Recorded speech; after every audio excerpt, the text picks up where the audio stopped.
नमस्कार किसान भाइयों, स्वागत है आप सभी का हमारे YouTube चैनल एसके एग्रीकल्चर में।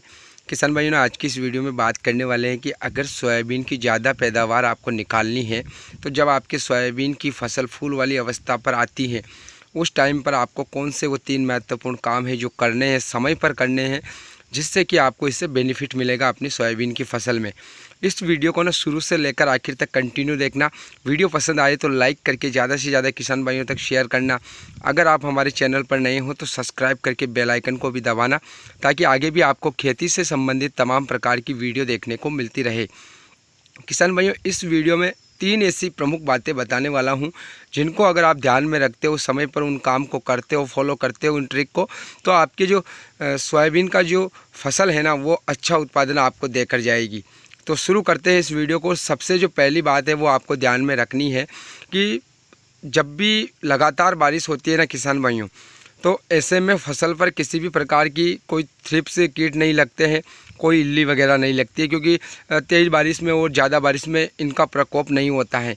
लेकिन जैसे ही बारिश रुकती है तो तुरंत आपको क्या करना है कि जो थायोमेथाक्साम प्लस लेमड़ा की जो प्लस वाली दवाइयाँ आ रही हैं, चाहे इमिडा प्लस लेमड़ा वाली या थायोमेथाक्साम लेमड़ा वाली, इन दवाइयों का एक बार उपयोग ज़रूर करना है फूल वाली अवस्था पर। क्या हो रहा है, इस साल की बारिश रुकने के बाद जैसे ही धूप निकलती है तो पौधे के ऊपर एक तो थ्रिप्स का अटैक हो रहा है, जो सफ़ेद मच्छर आ रहे हैं उनका अटैक हो रहा है।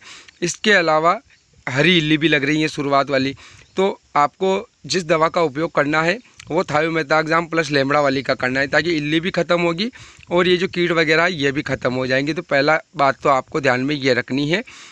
दूसरी बात कि एक चीज़ आपने नोटिस की होगी कि पौधे की हाइट, जिस पौधे की हाइट ज़्यादा होती है उसमें फूल भी ज़्यादा आते हैं और फलियाँ भी ज़्यादा आती हैं।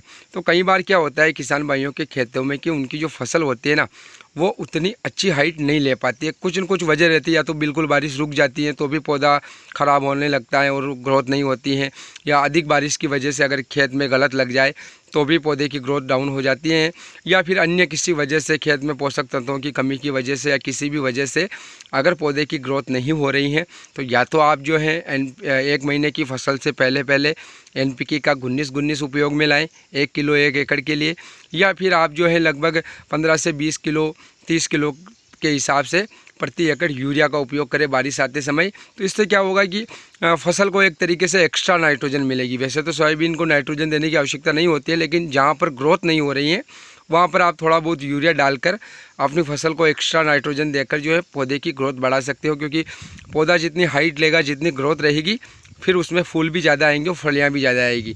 तो 2 काम तो ये महत्वपूर्ण हो गए। भाइयों, तीसरी बात जो महत्वपूर्ण है वो भी आपको ये ध्यान में रखना है कि फसल में जब आपकी फसल फूल वाली अवस्था पर आ रही है 30-35 दिन बाद, तो उस टाइम पर आपको ध्यान रखना है कि फसल में खरपतवार नहीं होना चाहिए, क्योंकि खरपतवार किसान भाइयों अगर हद से ज़्यादा होना तो 30-40% तक पैदावार को गिरा सकता है, इससे भी ज़्यादा गिरा सकता है।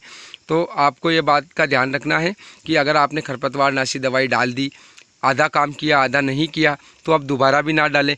दोबारा डालोगे अगर ज़्यादा लंबे समय तक बारिश नहीं हुई तो अगली फसल को नुकसान होगा। तो ऐसे में आपको क्या करना है कि जो खरपतवार सूखा है वो सूख गया, जो नहीं सूखा है उसको आप अपने घर वाले या कुछ मजदूर लगा के फसल को कचरा मुक्त करें, साफ़ करवाए, खरपतवार को बाहर निकलवाए। उससे क्या होता है कि एक तो कीटों का प्रकोप कम होता है, खरपतवार नहीं रहेगा तो, क्योंकि खरपतवार जो है इन कीट पतंगों का एक घर है, एक तरीके से वो उसी में पनपते हैं, वहीं रहते हैं। तो खरपतवार मुक्त फसल होना बहुत ज़रूरी है। जितना कम खरपतवार रहेगा, खेत साफ रहेगा, उतना ही पौधा अच्छी तरीके से ग्रोथ करेगा। तो ये 3 महत्वपूर्ण बातें हैं सोयाबीन की फसल में शुरुआती स्टेज में। अब इसके अलावा बारिश कम ज़्यादा हो जाए, अधिक बारिश गिर जाए, तो वो तो एक प्रकृति के हाथ में है, हमारे हाथ में कुछ भी नहीं है। लेकिन जो हमारे हाथ में है, अगर उसको हम समय पर करते रहे तो हमको जो है फसल में पैदावार में बेनिफिट मिलता है। तो उम्मीद है वीडियो आपको ज़रूर पसंद आई होगी। लाइक शेयर सब्सक्राइब जरूर करना। मिलेंगे अगली नई वीडियो में, तब तक के लिए धन्यवाद।